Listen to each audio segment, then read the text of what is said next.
नमस्कार साथियों, मैं शोभित भारद्वाज स्वागत करता हूं आपका आपके favourite YouTube channel exam card live पर। देखिए, हम लोग एसएससी जीडी के जो प्रीवियस पेपर्स हुए थे उनके रीजनिंग के सेक्शन का सॉल्यूशन कर रहे हैं।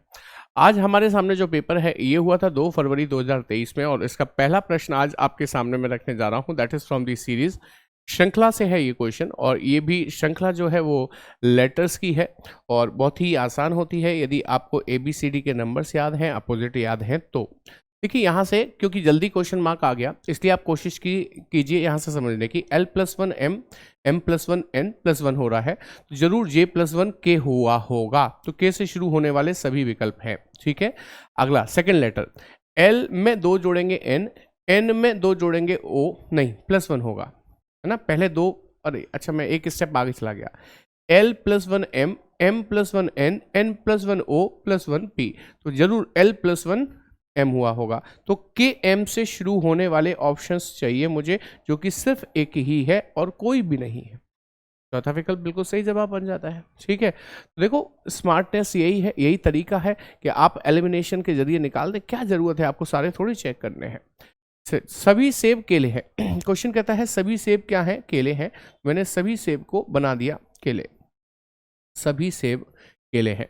सभी अंगूर केले हैं, तो मैंने यहाँ कहीं, अच्छा एक काम करते थोड़ा बड़ा बनाते हैं, ये रहे सभी सेब केले बना दिए। सभी सेब क्या है?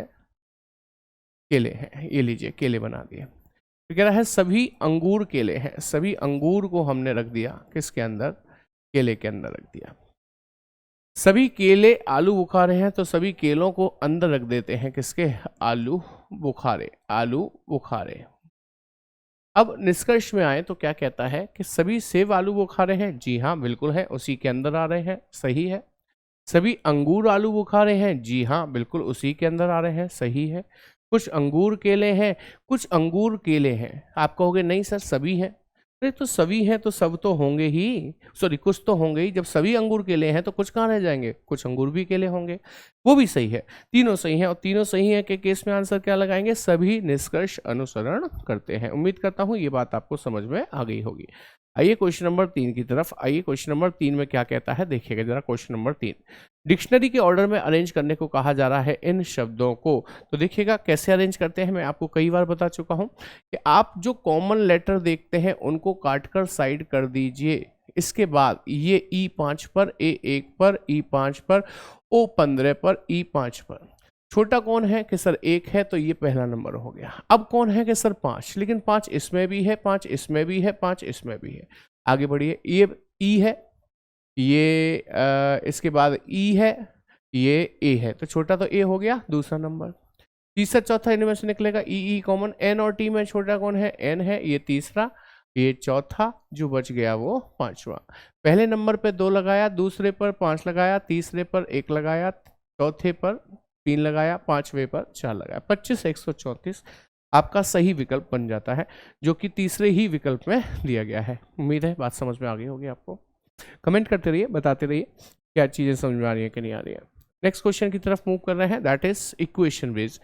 इस समीकरण में कौन से 2 नंबर्स को बदल दें जिससे कि इक्वेशन बैलेंस हो जाए? अभी बैलेंस नहीं है तो ऑप्शन पिक कर लेते हैं। 2 और 4 की बात हो रही है, तो जहां 2 देखे वहां 4 लिखो, जहां 4 देखे वहां 2 लिखो। अभी बोर्ड मास के अकॉर्डिंग पहले भाग लगेगा, 11 आएगा, माइनस 4 तिया 12 प्लस 3 बराबर हो गया 2, जुड़ेगा 14 हो गया, 14 में से 12 गया, बचा 2 बराबर 2, यानी कि LHS बराबर हो गई है RHS के। इसका मतलब ये दोनों नंबर बदलना बिल्कुल सही है, यही हमारा एग्जैक्टली आंसर बन जाता है। नेक्स्ट पढ़ते हैं अगले प्रश्न की तरफ, जो कि है सिटिंग अरेंजमेंट से। सवाल कहता है कीर्ति सुमन शुभ 3 4 5 6 7 और 8 लोग वर्गाकार मेज के चारों ओर बैठे हैं। मेज के चारों ओर बैठे हैं और केंद्र की तरफ देख रहे हैं। इनमें से 4 भुजाओं के कोनों पर बैठे हैं, 4 भुजाओं के मध्य में बैठे हैं। लेकिन मैं क्या कर रहा हूं? मैं एक वर्गाकार मेज नहीं बल्कि 2 वर्गाकार मेज बना रहा हूं। सवाल थोड़ा लेंदी नजर आ रहा है, मुझे लगता है इसमें कोई संभावना हो सकती है। आइए पढ़ते हैं आगे, यहां से पढ़ते हैं। कीर्ति शुभ के बाईं ओर तीसरे स्थान पर बैठी है। अब अभी नहीं बिठाते इसे, आगे बढ़ते हैं। कीर्ति किसी एक कोने पर बैठी है, अब बिठाएंगे। कीर्ति को पहले किसी एक कोने पर बिठाइए। अच्छा, इसने पहले क्या कहा था? कीर्ति शुभ के बाईं तीसरी है, इसका मतलब शुभ यहां पर होगा और अंदर देख रहा होगा अंदर, तभी तो उसका माया 1 2 3 कीर्ति आएगी। सेम हियर विद दिस, यहाँ भी सेम करेंगे क्योंकि कोई संभावना नहीं बनी है अभी, इसलिए सेम टू सेम चलेगा। आगे पढ़िए। कनक परी के दाईं ओर दूसरे स्थान पर है, ना कनक आई ना परी, छोड़ दीजिए। आगे पढ़िए। परी किसी कोने पर नहीं बैठी, अब बात बनेगी। कनक परी के दाएं दूसरी है और परी जो है किसी कोने पर नहीं है, यहां तो बैठ सकती है परी, तो इसके दाएं 1 2 कनक नहीं बैठ पाएगी। जब परी कोने पर बैठेगी नहीं, परी यहां बैठ नहीं सकती, परी कोने पर बैठेगी नहीं, परी यहां तो बैठ सकती है, तो कनक इसके दाएं 1 2 दूसरे स्थान पर यहां बैठ जाएगी कि नहीं। ऐसे ही कि सर परी को यहाँ बिठा देते तो बैठ ही नहीं सकती कोने पे, यहाँ बिठा देते तो हाँ यहाँ बैठ सकती थी, तो वहाँ बिठा देता हूँ मैं, परी को यहाँ बिठा दिया मैंने, और कनक उसके दाएं 1 2 दूसरे स्थान पर यहाँ बैठ जाएगी। मैंने इसीलिए 2 डायग्राम बनाए थे, कोई संभावना बने तो इसमें दिखा लो, कंफ्यूज होने की जरूरत ही नहीं है। परी कीर्ति के ठीक बगल में नहीं बैठी है, तो यहाँ पर देखें परी कीर्ति के बगल में ही बैठ गई, तो ये हो गया गलत। तो क्या हुआ, सही वाला बच गया है। आगे कहता है सुमन चारू के ठीक बगल में बैठी है। सुमन चारू एक साथ बैठेंगी तभी ठीक बगल में आएंगी, और एक साथ बैठने के लिए 2 ही जगह खाली है। सुमन किसी भी भुजा के ठीक मध्य में नहीं है, तो सुमन को बीच में मत बिठाओ, यहां बिठा दो। अच्छा, पहली लाइन क्या थी, ये थी कि सुमन चारू के ठीक बगल में है, तो चारू को यहां बिठा दो, क्योंकि सुमन को ऊपर बिठाना पड़ा क्योंकि मध्य में नहीं बैठ सकती थी। सुमन किसी भी भुजा के मध्य में नहीं, ओके। सुमन और श्लोक के बीच केवल 3 व्यक्ति, ये सुमन है, इधर श्लोक बिठाओ तभी तो 3 व्यक्ति आएंगे इनके बीच में, 1 2 3, यहां से गिन लो 1 2 3, बस। अब जो एक व्यक्ति रह गया है मेरे ख्याल से कौन है, शिवी, उसे यहां पर बिठा दीजिए, शिवी को यहां बिठा दीजिए। पूछा है शिवी के दाएं दूसरा कौन है, शिवी के दाएं 1 2 दूसरा है श्लोक, और श्लोक ही आपको तीसरे विकल्प में दिया है, जो कि एकदम करेक्ट आंसर बन जाता है। सिंपल है, नहीं सिंपल तो नहीं था, लेकिन हाँ अच्छा था क्वेश्चन, ठीक था। 1 नंबर से थोड़ा ज्यादा होना चाहिए था, 2 नंबर होने चाहिए थे इस पर। क्वेश्चन नंबर 6 में कह रहा है रेलगाड़ी का संबंध पटरी से क्या है, चलती है ना पटरी पर, और ऐसे ही कार किस पे चलती है, कैसे सड़क पर चलती है, बच्चों वाला प्रश्न है, यानी कि तीसरा विकल्प बिल्कुल सही जवाब बन जाता है। आगे बढ़ते हैं नेक्स्ट क्वेश्चन की तरफ। 7वां प्रश्न ये रहा आपके सामने, जो कि है कोडिंग एंड डिकोडिंग से। देखो टी को लिखा है 23, नंबर जुड़े होंगे, कैसे जुड़े, 20 और 5 25 और 1 26, लेकिन 26 तो नहीं लिखा। जो 26 आया उसमें से ये जो लेटर थे ना 1 2 3, इन्हें घटा दिया, 26 - 3 कितना हो गया 23। इसे देखो 19 और 11 30, 30 और 25 55, 55 में से ये जो लेटर आए 1 2 3 इन्हें घटा दो, 55 में से 3 गए तो 52, सही है ना। जैम को पूछा है तो 10 और 1 11 और 13 हो गए 24, 24 में से 3 घटा दो, लेटर कितने बच गए 21, तो 21 ही आपको विकल्प 2 में दिया है, जो कि एकदम करेक्ट आंसर बन जाता है। I hope point is clear, समझ में आ गई होगी बात। कोडिंग डिकोडिंग का सवाल था। क्वेश्चन नंबर 8 की तरफ मूव कर रहे हैं। ये है 8वां प्रश्न, जो कि पासे से है। 3 पासे दिए गए हैं, सॉरी एक ही पासे की 3 स्थितियां दर्शाई हैं, 6 के अपोजिट में पूछा है। आप कुछ मत करो, आप मुझे बस एक बात बताते चलो, क्या 6 के अगल बगल में लिखे 3 और 2 कभी इसके अपोजिट में हो सकते हैं? नहीं सर। तो 6 के अपोजिट में तो 4 भी लिखा है, सॉरी बगल में, तो वो अपोजिट नहीं होगा। 6 के बगल में तो 5 भी लिखा है, अपोजिट नहीं होगा। 3 नहीं हो सकता, 2 नहीं हो सकता, 4 नहीं हो सकता, 5 नहीं हो सकता, तो फिर जो बच गया वो होगा, यानी कि 1, तो 6 के अपोजिट 1 होगा। तीसरा विकल्प बिल्कुल सही जवाब बन जाता है। कितना सिंपल क्वेश्चन था। जो अगल बगल होंगे 6 के, वो उसके अपोजिट नहीं हो सकते, क्योंकि अपोजिट कभी दिखाई नहीं देता। अगल वाले बगल वाले दिख रहे हैं मतलब वो अपोजिट नहीं हो सकते। नेक्स्ट देखिएगा, क्वेश्चन नंबर 9 की तरफ मूव कर रहे हैं। इक्वेशन को बैलेंस करने के लिए इस बार हमें समीकरण नीचे दिए हैं, ऊपर सिर्फ चिन्ह दिए हैं बदलने के लिए। ठीक है, क्वेश्चन नंबर 9 ध्यान से देखेंगे।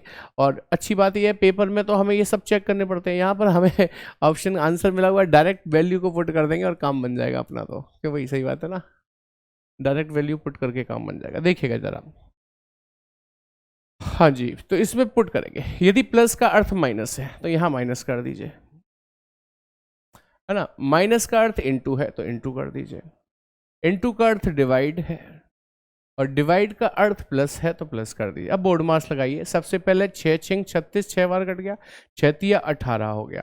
माइनस का हुआ 108 इधर चली रहा है, और प्लस का 15 चली रहा है, 105 के बराबर आना चाहिए। 108 में 15 जोड़ेंगे 123 हो गया। -18 करेंगे तो 105 आना चाहिए, बिल्कुल आएगा सर। 118 जब 123 में से घटेगा तो 105 ही बचेगा, तो 105 बराबर 105 LHS बराबर RHS के हो गई। इसका मतलब ये बिल्कुल सही विकल्प है और किसी विकल्प में ऐसा हो ही नहीं सकता। ठीक है, आइए क्वेश्चन नंबर 10 पर। मेढक का टेडपोल से संबंध। मेढक के छोटे बच्चे को साइंटिफिक नेम जो दिया जाता है वो मेढक के छोटे बच्चे को टेडपोल कहा जाता है। इसी प्रकार कीट को लार्वा कहा जाता है। क्या कहा जाता है? लार्वा, जो कि आपके तीसरे विकल्प में है। यानी गर्मियों के सॉरी बरसात के मौसम में लार्वा ना पनपने दें, कीड़े मकोड़े का जो बच्चा होता है ना वो ना पनपने दें। चलिए नेक्स्ट पढ़ते हैं क्वेश्चन नंबर 11 की तरफ, जो कि अगेन कोडिंग एंड डिकोडिंग से है। कहता है किसी निश्चित कूट भाषा में स्क्वायर को ये लिखा है, स्क्वायर को ये लिखा है, और उसके बाद सर्कल को ये लिखा है, तो इक्वेट को कैसे लिखा जाएगा? देखिए स्क्वायर को समझते हैं सबसे पहले। मुझे ऐसा लगता है कि इसी की स्पेलिंग को इधर उधर कर दिया है। देखो आप, 1 2 3 4 5 6। देखो U तीसरे नंबर पे था, Q दूसरे पर था, S पहले पर था, E छठवें पर था, R पांचवें पर था, A चौथे पर था। ऐसे उसमें भी हो रहा है, मैं नहीं करके दिखा रहा हूं, मैं इसमें करता हूं सीधे। 1 2 3 4 5 6, बट क्रम ये बनेगा 32 16 54 का, 32 16 54 ये क्रम बनेगा। 3 का मतलब इधर से देखो U होगा, 2 का मतलब Q होगा, 1 का मतलब E होगा, 6 का मतलब E होगा, 5 का मतलब T होगा और 4 का मतलब A होगा। UQEETA, UQEETA बिल्कुल सही जवाब है, यानी कि दूसरा विकल्प बिल्कुल सही बन जाता है। चलिए नेक्स्ट क्वेश्चन की तरफ मूव कर रहे हैं। अगला प्रश्न क्या कहता है? क्वेश्चन नंबर 12 आपके सामने आ गया है, जो कि है एनालॉजी से। Analogy 53 7 77 10 69 question mark. 7 8 56 माइनस 3 हो जाएगा, हो तो रहा है। 7 8 56 माइनस 3 53, 10 8 80 माइनस 3 77, 13 8 नहीं 13 8 नहीं 9 8 72, 9 8 72 72, 9 8 72 माइनस 3 करेंगे तो 69 ही आएगा। सही है, 9 आएगा, आंसर बिल्कुल करेक्ट है। चौथा विकल्प बिल्कुल सही जवाब बन जाता है। चलिए नेक्स्ट देखेंगे। अगला प्रश्न है 13वां प्रश्न, जो कि है सेटिंग अरेंजमेंट से। पूरब की ओर मुख करके एक पंक्ति में बैठे हुए हैं कितने लोग? 3 और 3 6 और 1 7 लोग पूरब की ओर मुख करके एक पंक्ति में बैठे हुए हैं। ठीक है, पूरब की ओर पंक्ति का मुख है, ध्यान रखिएगा। कहता है क्यू पंक्ति के किसी एक सिरे पर बैठा है और पी उसके दाईं ओर ठीक बगल में। देखो एक बात बताओ, क्यू पंक्ति के एक सिरे पर बैठा है तो वो इस सिरे पर होगा, क्योंकि पी उसके ठीक दाईं बगल में है तो पी यहाँ पर होगा। इसका मतलब ये सिरा है, ये कोना है यह वाला। अब बाकी सब नीचे ही जाएंगे। 7 लोग हैं ना ये, तो 7 में 2 आ गए, तो ये तीसरा, ये चौथा, ये 5वां, ये 6वां और ये 7वां। पक्की बात है। अच्छा, इसके बाद कहता है एल एम और एन के बीच में बैठा है। एल एम और एन के बीच में बैठा है।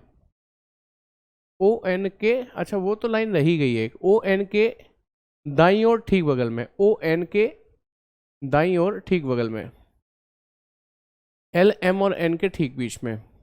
अलग से लिखते हैं, चलिए। ओ एन के दाईं ओर ठीक बगल में, ये लीजिए, ओ एन के दाईं ओर ठीक बगल में हो गया। नीचे चलेगा दायां इसका, क्योंकि पूरब की तरफ देख रहा है इसलिए। क्यू पंक्ति के किसी एक, वो तो हो गया।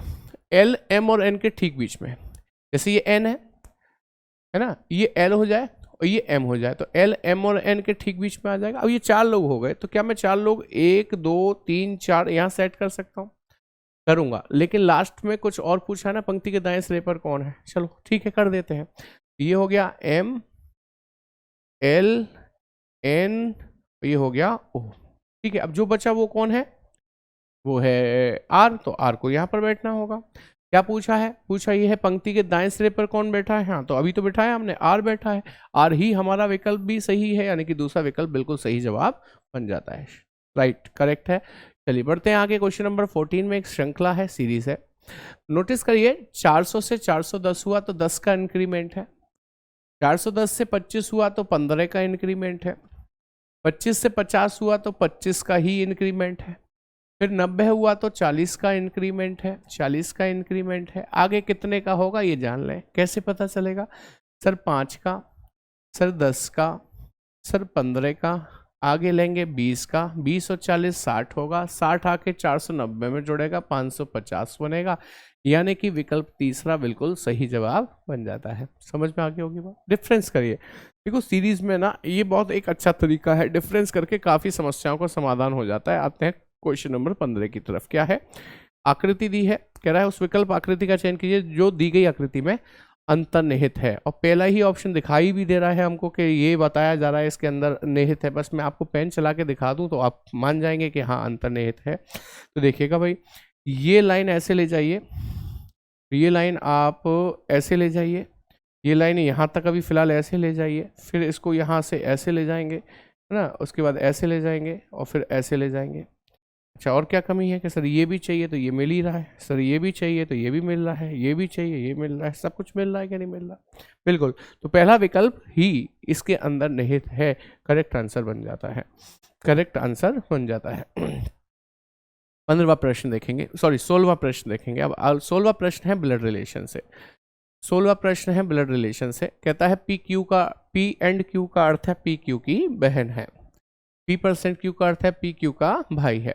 बस ये निर्देश देने के बाद क्या पूछा है, एक इक्वेशन दी है $B = C एंड D। पूछा C A से कैसे संबंधित है, ये C ये A रिवर्स आते हैं। =, का मतलब, अच्छा C A से कैसे संबंधित है, तो C का जेंडर और क्लियर कर लो, जो एंड करेगा एंड। एंड कौन था बताओ, बहन।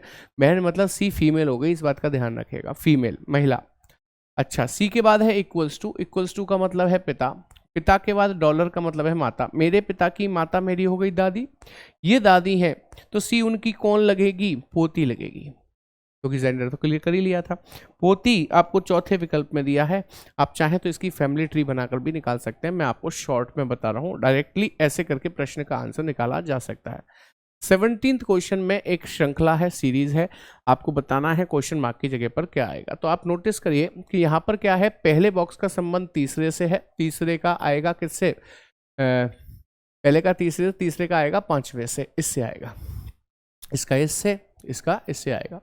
नोटिस करिए हुआ क्या, ए यहाँ से यहाँ आया, ये आ गया, उसके बाद नीचे आ गया, फिर कहाँ जाएगा कि सर या तो यहाँ जाएगा या ऊपर जाएगा, अभी पता नहीं चल रहा है, ठीक है ना, ऐसे चल रहा है या किसी और तरीके से चल रहा है, नहीं ऐसे नहीं चल रहा है भैया, सॉरी ऐसे नहीं चल रहा है, इसको आप ऐसे समझिए। देखिए ADSRT ADSRT सेम है, SATDV SATDV सेम है, यानी कि दो बॉक्स सेम है। मतलब इसमें जो लेटर्स थे वो इसमें भी थे, लेकिन इसमें नया आ गया वी आया नया कि नहीं आया, लेकिन इसमें जो थे वो इसमें भी थे। अब जो अगला आएगा उसमें एक नया लेटर चाहिए होगा मुझे कोने पर, यहाँ पर कोने पर, तो नया लेटर डी तो है नहीं, डी तो पहले से चल रहा था, ठीक है। हाँ एम जरूर है, एम जरूर है, तो एम आपको दूसरे विकल्प में दिया है और कहीं दिया है, हाँ सर चौथे में भी दिया है, इसका मतलब ये दो तो गए, दूसरा और चौथा आपके लिए बच जाता है। अब नोटिस करिए अब क्या हो रहा है इसके बाद, अब आप नोटिस करिए कि ऊपर नीचे ऊपर साइड में, यदि इसका कंपैरिजन हम इससे करते हैं, इसका इससे करते हैं, इसका इससे करते हैं, यानी कि पहले का तीसरे से, पहले का तीसरे से, तीसरे का पांचवे से यदि हम करते हैं, तो ये यहाँ से यहाँ आया है, फिर नीचे आया है, अब फिर साइड में बीच में आएगा, तो बीच में इसमें आ रहा है, इसमें भी आ रहा है। अच्छा ये तो कट ही गया था ना, हाँ सही है, तो इसमें आ तो रहा है, यही आंसर बन जाएगा, सेकंड ऑप्शन हमारा बिल्कुल करेक्ट आंसर बन जाएगा, क्योंकि ए बीच में चाहिए, बीच में ही आ रहा है, ठीक है। चलिए आगे बढ़ते हैं नेक्स्ट क्वेश्चन की तरफ, जो कि श्रृंखला से है, सीरीज से है। क्वेश्चन नंबर 18 एक श्रृंखला दी गई है और पूछा है इस प्रश्नवाचक चिन्ह की जगह पर क्या आएगा। बेहतर समझने के लिए मैं यहाँ पर 133 के बाद 156 के बाद x के बाद 202 के बाद 225 के बाद 248 पूरी श्रृंखला लिख लेता हूँ। डिफरेंस देखते हैं, 6 में से 3 गए 3, 5 में से 3 गए 2, 23 का डिफरेंस है। आगे पता नहीं, आगे पता नहीं, लेकिन आगे पता है 23 का ही है, आगे दिख रहा है कि फिर से 23 का ही है, तो 100% यहाँ भी 23 का ही होगा। 6 और 3 9, 5 और 2 7 और 1 179 क्या विकल्प में है? जी हाँ, बिल्कुल है। 23 का ही डिफरेंस चल रहा है, सब में 23 जुड़ते जा रहे हैं, अगला पद बनता जा रहा है। नेक्स्ट देखिएगा 19th क्वेश्चन क्या कहता है। 19th क्वेश्चन है मिरर इमेज से संबंधित। ये कहता है एक आकृति दी गई है, यदि इसके सामने एक मिरर रख दिया जाए, दर्पण रख दिया जाए, तो इसकी इमेज कैसी दिखाई देगी? इमेज कैसी दिखाई देगी? अब सबका चक्कर क्या है, ये इससे ज़्यादा जूम आउट नहीं हो रहा और इसका आंसर नीचे गया हुआ है। तो आप इमेज को नोटिस कर लीजिए खुद से और समझ लीजिए कि इसका चौथा विकल्प बिल्कुल सही जवाब बन जाएगा। ठीक है, चलिए बढ़ते हैं अगले प्रश्न और आखिरी प्रश्न की तरफ। ये है 20वां प्रश्न, आखिरी आज की क्लास का प्रश्न है। एक सीरीज है लेटर सीरीज, उसमें क्वेश्चन मार्क की जगह पर क्या आएगा ये बताना है। देखो R से T प्लस 2, T से V प्लस 2, V से X प्लस 2, X में प्लस 2 करेंगे तो Z, Z से शुरू होने वाले ये दो विकल्प तो है नहीं। आगे पढ़िएगा, A से E प्लस 4 है, E से I प्लस 4 है, I से M प्लस 4 है, M 13 और 4 17, 17 का मतलब Q, तो Z Q से शुरू होने वाले दोनों विकल्प हैं। तीसरे लेटर पे पढ़िएगा, P से V, P से B प्लस 6 है, 22 और 6 28 का मतलब 2 हो गया, 2 और 6 8, 8 का मतलब H, 8 और 6 14 का मतलब N, तो ZQN is the correct answer, ये बिल्कुल सही जवाब बन जाता है। उम्मीद है यहाँ तक बात आपको समझ में आ गई होगी। तो कैसा लगा सेशन ये कमेंट करके जरूर बताइएगा, और भी SSC GD के रीजनिंग के सॉल्यूशन के लिए जुड़े रहिए हमारे चैनल एग्जाम कार्ड लाइव के साथ। Thank you very much. ये एग्जाम कार्ड और एग्जाम कार्ड की टीम ने मिलकर एक बहुत ही शानदार किताब बनाई है। ये है SSC GD कांस्टेबल की किताब, जिसमें हम आपको 20 मॉक पेपर्स प्रोवाइड कराते हैं, 12 सॉल्व पेपर प्रोवाइड कराते हैं। सॉल्व पेपर का मतलब है जो प्रीवियस ईयर्स में पूछे गए थे, और प्रीवियस ईयर में भी 2013, 2015, 2019, 2021 और 2023। जी हाँ, बिल्कुल करंट सेशन जो चल रहा है, करंट 2023 के जनवरी और फरवरी में जो पेपर्स हुए थे वो भी इसमें इंक्लूडेड है। सबसे अच्छी बात यह है कि जब आप इस किताब को पढ़ते हैं, इन सारे पेपर्स को लगाते हैं और आपको कहीं कोई कठिनाई आती है और उस कठिनाई का समाधान आप टीचर के माध्यम से सुनना चाहते हैं, तो आप इस वीडियो सॉल्यूशन को देखकर बहुत आसानी से अपने प्रॉब्लम्स को, अपने डाउट्स को क्लियर कर सकते हैं। इस किताब को परचेस करने के लिए आपको जाना होगा एग्जाम कार्ड की वेबसाइट www.examcard.in पर। यहाँ पर जाएंगे और अपनी बुक को सेलेक्ट करेंगे, वहाँ पर परचेज करने के लिए ऑनलाइन पेमेंट करिए और घर बैठे बैठे इस किताब को मंगा लीजिए। आपको कहीं किसी मार्केट में जाने की ज़रूरत नहीं पड़ेगी।